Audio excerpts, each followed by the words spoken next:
Okay. Te utu o te haka momori, the price of suicide.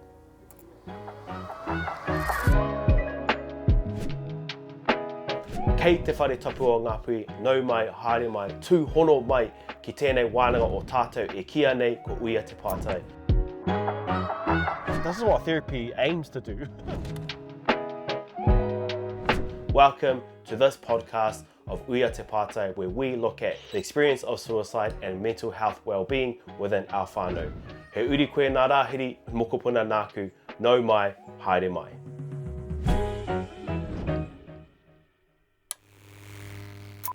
Ka pai my bro, tēnā koe I tō tūhono mai ki tēnei kaupapa, ki tēnei pai kōrero, ka hoatu te rauku ki a koe, mau anō o whakapapa e waha, ko wai koe nohia koe my bro.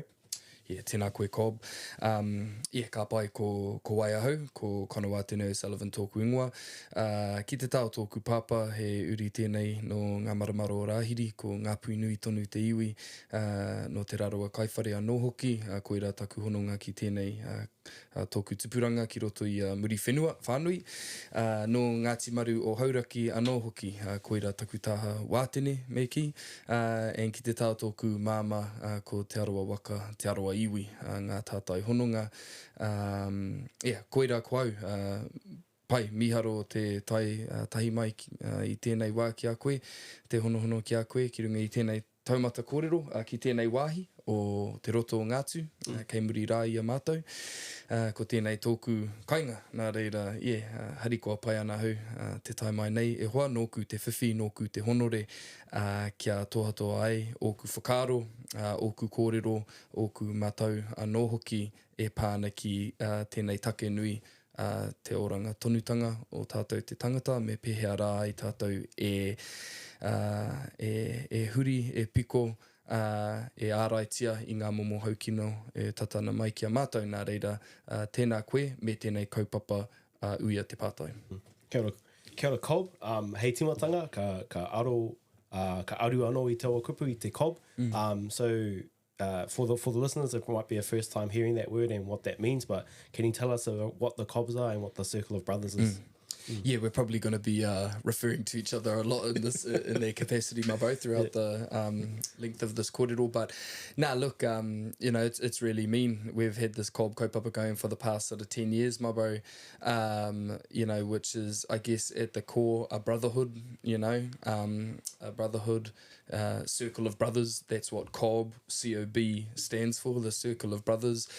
But at its bigger scale, it's actually a bit of a movement and a movement of awareness and empowerment of tāne Māori especially, about being, one, proud about our culture, about being Māori, two, proud and empowered to be from, the small regions, the valleys, the bays, that we all come from, and three, about sort of helping or creating a platform where we can provide our brothers with some tools and some deeper understanding or refining of, critical thinking about how to navigate life's challenges as young or, aging, middle-aged, tāne, just, as we are going through life, experiencing life in general. So, but look, at the sort of brotherhood component of it, this whole kaupapa originated out of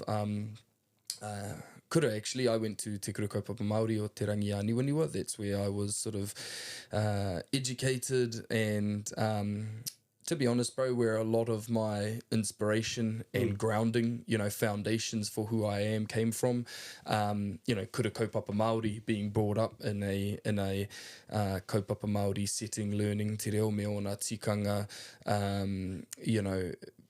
developing a perspective on life that came through the kōrero tuku iho, the whakapapa, through waiata haka mō te atea, that we were exposed to and had the, I think, privileged opportunity at that time, we're talking 10 to 15 years ago, back when, that opportunity to learn and engage with that sort of medium of, I wouldn't even call it education, just upbringing, really meant a lot. And so we, at school, I always talk about this in terms of the Cobbs, at school, we had a an environment that helped keep us together, which was, we go to school, we hang out, we played footy together, schedule, routine. There was a natural, I guess, hierarchy, and not like a condescending one, but a, tuakana taina, sort of structure that just really,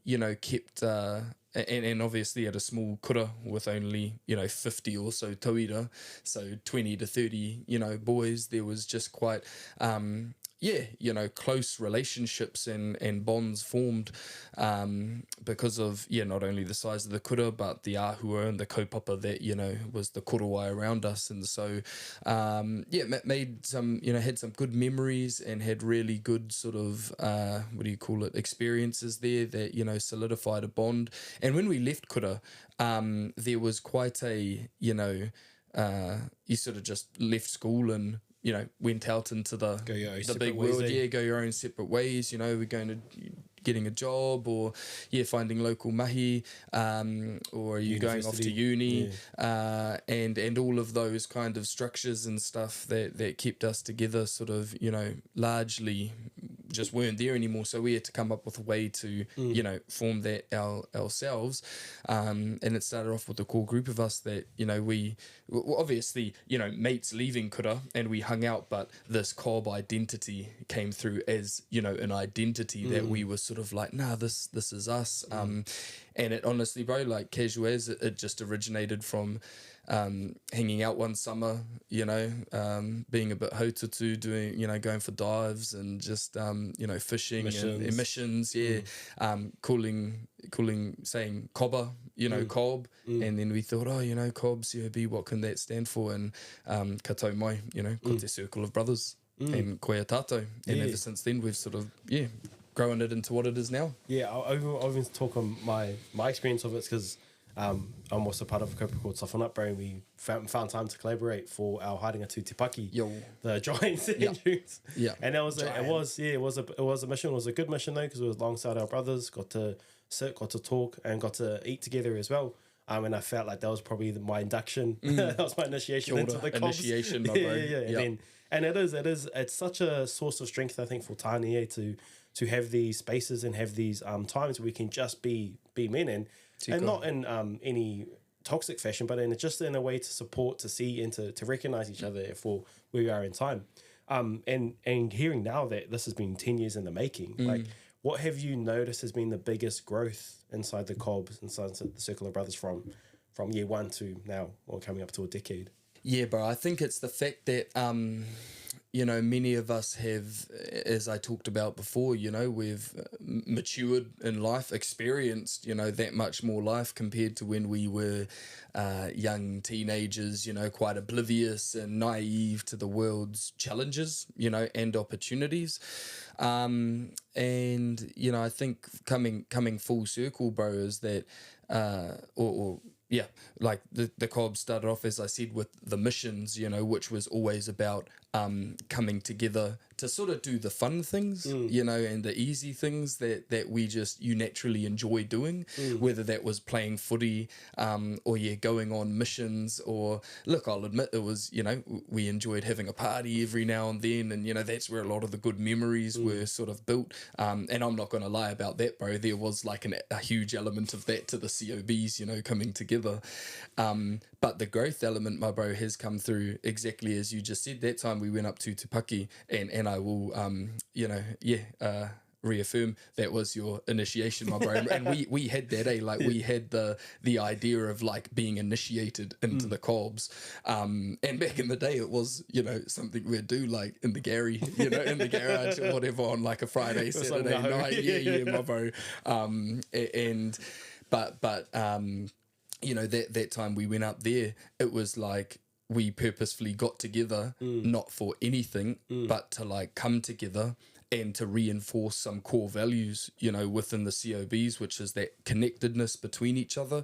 It was awesome. You shared a little coho, you know, while we were all just sitting down on the stream, you know, buggered after walking a few Ks through the sand dunes, to hear and just gain perspective, you know, recalibrate our understanding about like our true purpose as men, as fathers, as brothers, and so really proud of, you know, that's sort of where the journey of COBs has taken us, our waka. Yeah, and that's definitely, I guess, one of my observations around the Cobs, and that development of what, you know, originally was kind of a practical thing to find structure, to find time, to go out and do missions and provide, but also bringing it back into that mental health side stuff, so we can check in with each other, we can recognize we're part of a single group, and potentially, you know, confide in each other for those issues that come through.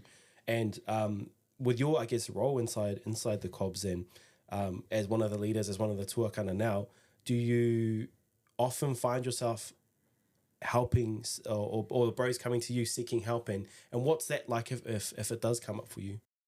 All the time, bro. Like, I guess two components to this, or not two components, just two functions, if you could call it that, you know, the impacts I feel that, you know, we make as a collective for each other, is sometimes if we view, you know, the circle COB as like a bit of a platform, sometimes the energy from, you know, the bros in the circle is pulling some of our brothers up who have, you know, gone into dark places, and then the other side of it, I guess, is you know, lifting bros up. So and the more we lift, the more bros that get lifted up, the more they can then help, you know, pull others like with them. And so it's this sort of real, I like to call it, you know, sometimes circular energy where we're all sort of, you know, helping each other.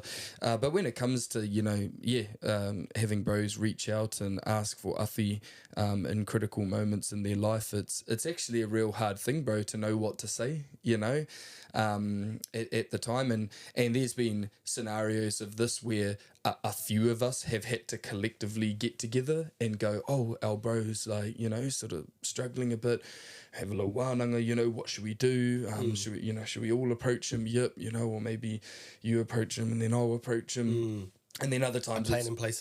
Put a plan in place. And then other times it's been just me, where I've had to, you know, just have a bit of a corridor, spend some time. Maybe, you know, those are the times when bros are in a real deep, dark space, where it is just a hangout, you know, and nothing sort of like too heavy. Still, you know, checking in and bringing it up, but just providing a positive distraction, you know, in their life for what is a lot of probably hara going on. Yeah, bro. Yeah. And it is, I think that kind of speaks to like the range of like presentations like across whānau. Like sometimes it can require what looks like a full-blown intervention, and other times it just requires the bro coming out, going for a paddle on Lake Ngātu or whatever, just to have respite, I guess, in those moments. And also I take my mind back to a couple of weeks ago with Kaupapa Hui tāne. Cobs were there, and you're also facilitating. You had tāne come into your workshops and sit with you and gain knowledge. But because I wasn't able to attend inside your sessions, so I was visiting as well. Yeah. What were some of like the key themes or key reflections that you found coming from tāne into what was set up as a healing space? Yeah. So I mean, we sort of it was our workshop, and great hui. That hui tāne was awesome, you know, massive that we were able to host it in Te Heko Tika. I think it really, you know, solidified not only the leadership taking place in this realm within our own region, but helped to, you know, facilitate connections with the rest of Aotearoa. But going back to our workshop that we were really, you know, privileged to be a part of, COB, like we had initially sort of I placed it as something exploring vulnerability, you know, a safe space for sharing, which has always been a component of our circle of brothers, you know, wānanga or warpaths or, you know, other spaces that we hold.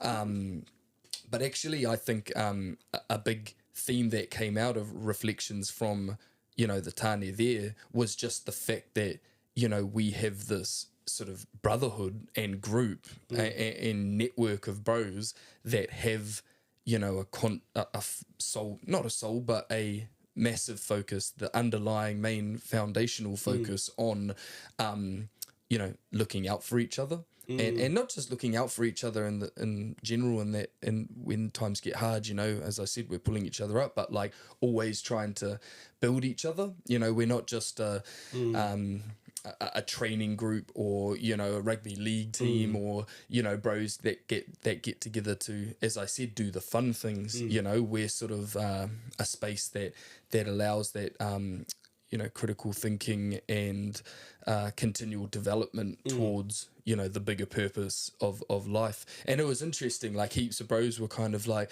oh, this is mean, like whether they were representing a bit of a social or iwi provider that's trying to do stuff in tāne spaces back in their region, or just in general. Obviously a lot of the older boys, the uncles that were sort of there coming through were like, oh, this is mean. There was no example of, we had nothing. Our thinking wasn't like this when we were, younger or your age. So, whilst we went into it thinking, oh yeah, it's going to be the vulnerability and the sharing, it was actually what was highlighted was the circle, that we've created. And just touching on that point around, like, guess that generational gap too, Cole, which we both got to see quite plainly and quite obviously. The generation gap being like our older kind of uncles and dads, like that generation are just really like locked up, don't talk. If anything gets too hard, they either divert or distract in some type of way. And then I think this generation, that between us and potentially younger, are like more open to these positive like behaviors and approaches to mental health, approaches to emotion. Can you speak on your observation of that difference and either at Huitane or just inside your mahi as a whole? Yep. Talking about the, differences between generations, like I've drawn heaps of inspiration from, my old man who is a health professional, a Māori doctor himself, and has always had, a strong passion and instilled that passion within me to, want to help lift our people up, from a health perspective.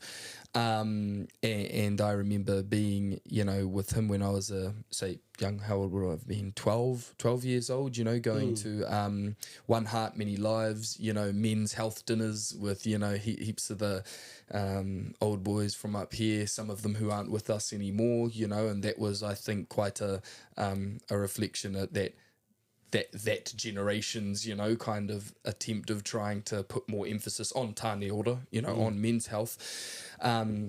But also, he the idea of the brotherhood and what I'm talking about with the COBs came from seeing, he went to Hato Petera, and so, we all know how our uncles and old boys who went to, Hato Petera, Tipene, all those old sort of Māori boarding schools, that's where that sort of brotherhood was, really solidified. And so I remember going to, this is when they were in their 30s or whatever, young families going to, little wānangas, reunions that they would have, and it was mean. They had kōrero and were sort of spending time together, but I still don't think there was ever like an explicit sort of component of just acknowledging the challenges in life, and the hardships that they go through, and that the purpose of us coming together now is to sort of, recharge or reassess or share. And I think that's kind of like a difference to how,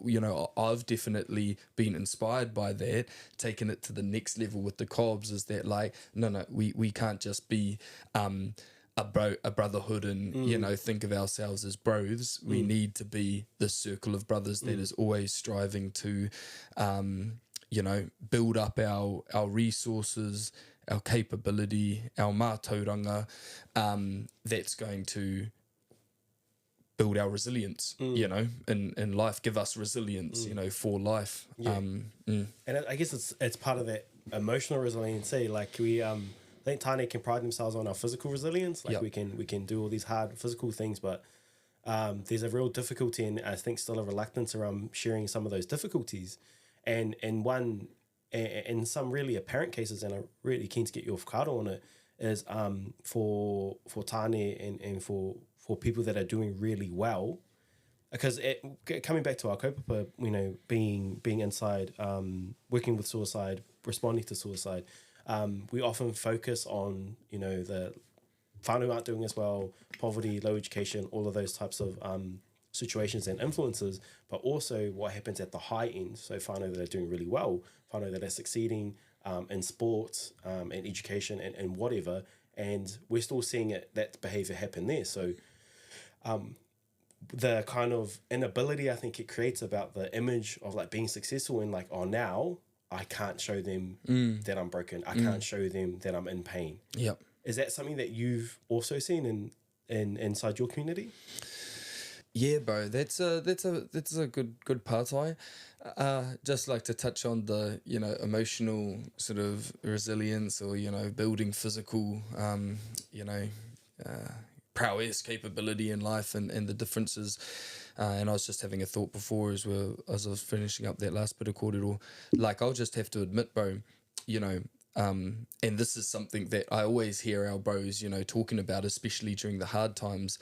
And I think it's important that we're always just conscious of it, that like life is a battle, you know, like pono marika, life is a battle, or it has its battles, you know, and ongoing battles. There's always going to be another battle. And so I really think it's, you know, important that we tend to get like, I feel distracted, you know, in life with a lot of the, and this is coming from quite a Māori, and, you know, this is my decolonial sort of like thinking coming through, you know, the colonial and Western like constructs in our lives, bro, have created so many distractions in life for us, you know, demands, whether it's, you know, like wealth accumulation, or as you said, like rising to the top, you know, trying to chase that hierarchy within society and thinking that is the sort of, you know, pinnacle, and once you get there, like, you're going to be all good. And whereas, you know, I think we just have to ground ourselves in that thinking,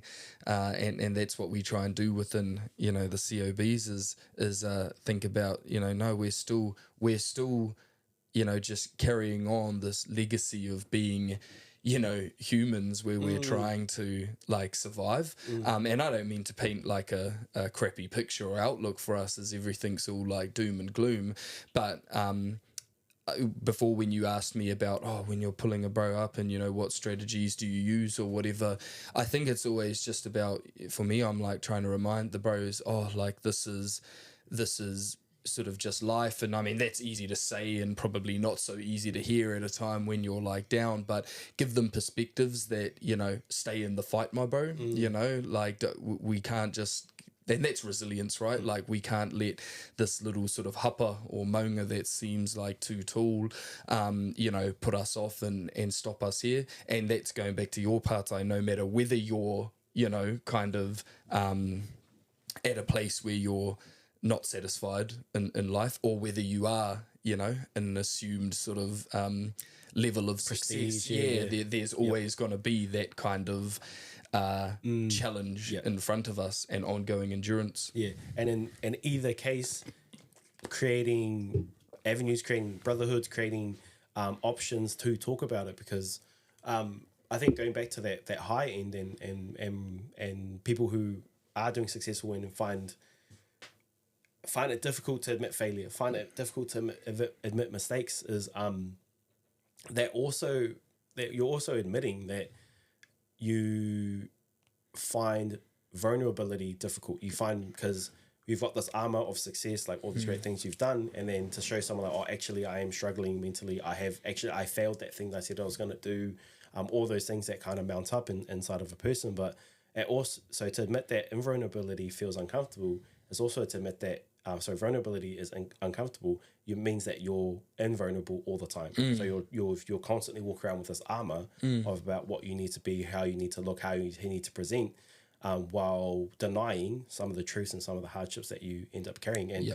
that was definitely something I picked up from Hui Tāne, in terms of the responses from the tāne that came into the workshop. Was like, I feel uncomfortable with that, stepping out of my comfort zone. I'm like, well, that means you're walking around with armor all the time. You go to sleep in it, you wake up in it, you go to shower in it, and it's unsustainable. Like, that's not what armor's for. It's 4 times that you need to protect yourself, or 4 times you need to respond to a threat. But that is definitely, I think, a tendency, and kind of coming back to that question around why do you think think tāne in particular find it so hard to talk about our emotions. Like, what's that reluctance? Yeah, bro. Like, and you know, you're talking about walking around with heaps of armor. I honestly, genuinely think that, you know, that whole mentality going back to, you know, the colonial Western ideologies that dictate a lot of our life, and lives is, you know, and really pertinent to us as tāne is this idea of like the lone wolf, you know, the lone soldier that like, that's glorified within like a Western sense that like you're the strongest if you can stand on your own, you know, and do everything on your own. And to be honest, I think that's like a load of shit that like we need to sort of change, you know. We need to actually go back to, we talk about armor, back in the day. And I refer to a lot of this, you know, back in the day, ngā rā o ngā tupuna, this is how our tupuna society sort of would have looked. The armor was each other, you know, your hapu, your sort of, you know, your group, your whānau. And that's what we're trying to sort of strength, eh? Yeah, bro, you know, strength in numbers, you know, you rely on each other. I mean, back then it was, you know, because you were dealing with probably constant threats of survival, you know, not just in terms of needing to go to pakanga or, you know, fend off the enemies, but working together to, you know, collect the kai, you know, to look after the whole hapu in general, to build the kāinga, or te mea. Whereas these days, it's like we're trying to use that sort of narrative or mindset of thinking, but to be like, you know, we might not be fighting enemies, but we're fighting, you know, the forces or the pressures of, you know, trying to have an income, you know, maintain mahi, be in good shape. Yeah, stay in shape, stay fit and healthy, be all good with our wahine, you know. So going back to it, bro, this idea of, you know, not wanting to be vulnerable, I think comes from this kind of singular, you know, like solo mentality, individualism. You know, that's a huge ideology within like Western and especially modern society. Who's going to carry the boats? Like, I'll do it by myself, which is unrealistic. And then the worst case scenario is that same mindset can get us into really dark times, and in most unfortunate cases can lead to people taking their lives. Taking a step back and I guess looking at around us at like Ngāti, but certainly our rohe of muri whenua and te heku, when suicides do come through and they do present inside communities, what's some of the things that you notice around either the death or what happens across the community?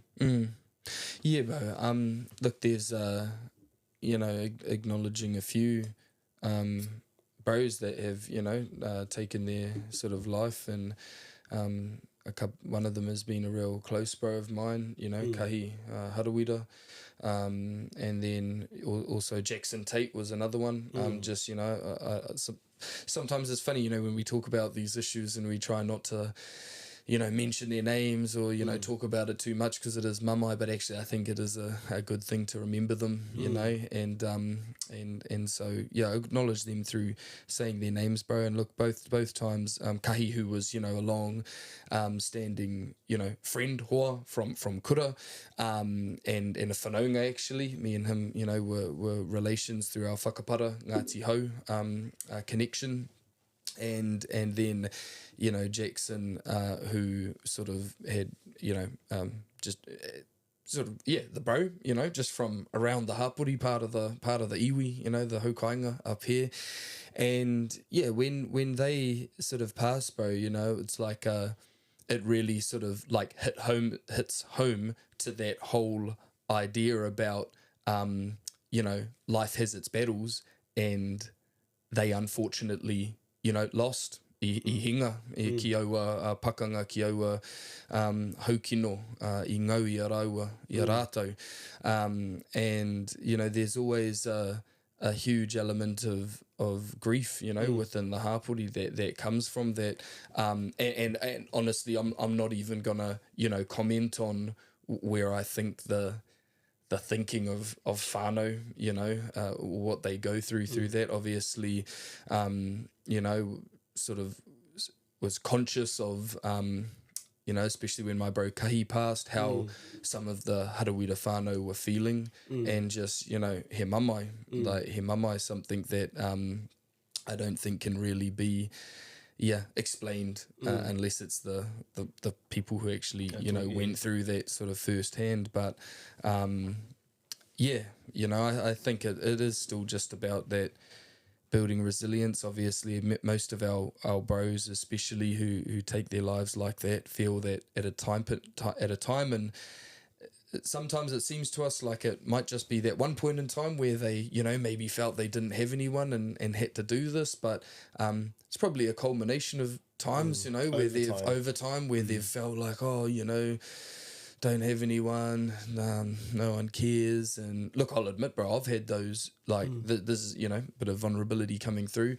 I've had those, thoughts in my life before, and my life's pretty good. Like, I just sit back and reflect on that now, and I'm like, I've got like a good life. And even then I sometimes go through, beating myself up and having, thoughts of, even sometimes like in the past, suicidal thoughts. And so it's definitely, very real. Even when you're, technically really resourced or well-resourced to kind of respond to these things, we can feel overwhelmed and we can get to those dark places. And to kind of touch on that point around, I think you can have all these resources, but it might be an absence of something. And what I really think that absence is, having gone through similar thoughts during my early years as a teenager, was like I had all these great things, but I didn't have a moment to talk about it. I didn't have a person to talk to about it with. And I think that's such a powerful and probably simple option and alleviation. It's just to find places and spaces to talk to about it. And then coming back to, the suicides that have happened inside Te Hiku, when you attended the tangihanga and then come out of that space, did you feel like any sense of like, did you feel emboldened? Did you feel more motivated to like really get the cops going and like, okay, sweet, now we really need to get around our brothers because we're not going to let this happen again? Yeah, I guess in a way, bro. No, I'd be lying if I said like we didn't.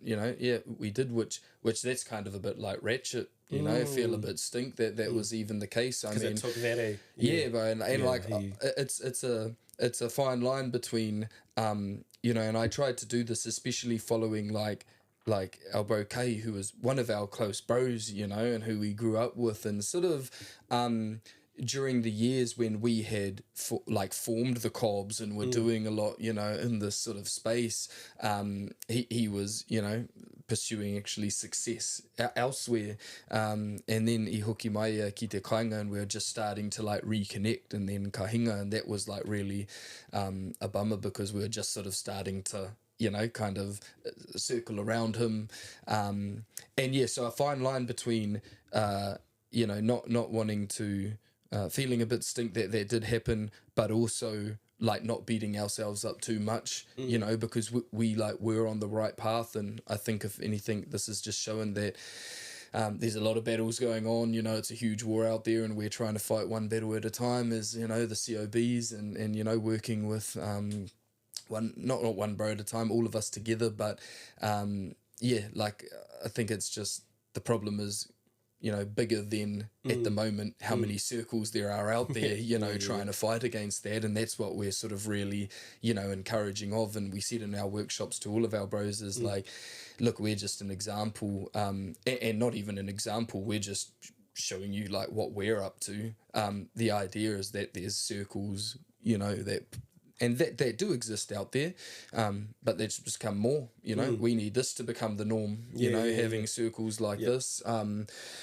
There should be more circles like this within our communities than there should be rugby league teams, and we can sometimes see rugby league teams as like a good space, and I'm an avid rugby league player myself, but to be honest, going back to those like distractions and sometimes things like sports and it is all good, cool, we're getting fit and spending time with the bros, and now this is good for my wairua because I'm there and with the mates, but actually it's sort of like sometimes that's just a bit of a a proxy, or sometimes like bros, and even I have in the past, use that as just a bit of it's still the fun time. That's what I'm trying to get at. I was, reflecting on the phone call we had earlier this week around like the type of advice you give, and it is again, I think tāne we'll go to fitness, we'll go to training league or gym or whatever, because it's easy. Even if we're going through something. But I think one thing we need to remind ourselves is that that physical training is good. Physical health is like something we should maintain, but it's we should be cautious not to use a physical solution for an emotional problem. Like that can that's still a way of negating it or going proxy, and like, hey, you're going to need an emotional response or emotional solution to this emotional problem as well. Like, we can keep moving, we can stay motivated and have create momentum that way, but not to lose sight of it. And I think that's if you want to share the point that tāne or bros Cobs come to you and be like, oh, Cobb, I need some help, like, and then you saying like, oh, try this. Can you share that more? Yeah, bro. That? Yeah. So that's when bros do come and sort of there, needing a bit of help navigating through some of the issues, I really try and just give the same advice I give to myself sometimes, when I'm going through this, which is actually like, you've got to just be honest and true with the things that really matter in your life.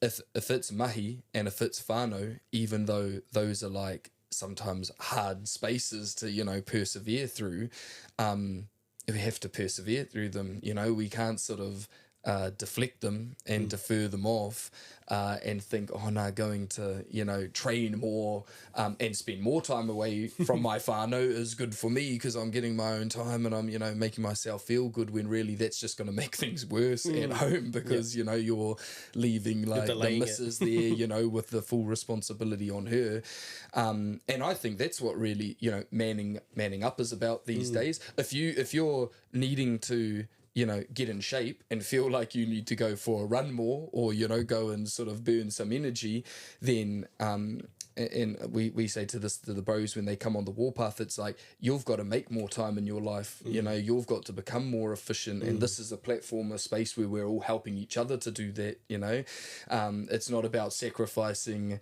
one thing which might be at home or mahi, or just to do the other. It's like, if you really want this and you want to become better, you've got to like grow. You've got to grow, and that's what me and Puns, and the rest of the Cobs, who are sort of trying to keep the momentum of the circle going. That's what we're all about, like growth. You're not gonna make any difference by just staying, in your same sort of circle. And the way you can grow that is by joining up, forces, and we all grow our circles together. Yeah, and I think that I love that point around like you either make time or you take time. Because if you either make time for yourself or you end up taking time from your family. So both are hard, but you choose your hard. And really, I think that the core principle inside what we some of the kōrero we shared today, and I guess as a closing kōrero, is the value and power of accountability. The power and value of being accountable to yourself, accountable to the change you want to see, being accountable to the development you want to see, which is a big part of the Cobs, and one of the things that I've been really drawn to. It's like, it's about getting better, not just physically, mentally, not just for yourself, but also for others. And certainly these spaces that are powerful when used in the right way to give tāne and give whānau a space to talk about hardship, because the inability to talk about hardship culminates in suicides. It culminates in these issues and mental illnesses. So I really just want to, again, mihi to you, Cobb, o tira tēnei kaupapa me tēnei wānanga o Taiwa. Ngā tini pānga ko oti i tēnei wānanga, engari e tino mena kia koe, Cobb, me tēnei wānanga kia hoki anō ki ngā kupu tawhito, hei whakakapi tēnei wānanga o tātou, kia pai tā tātou puta. Nō reira.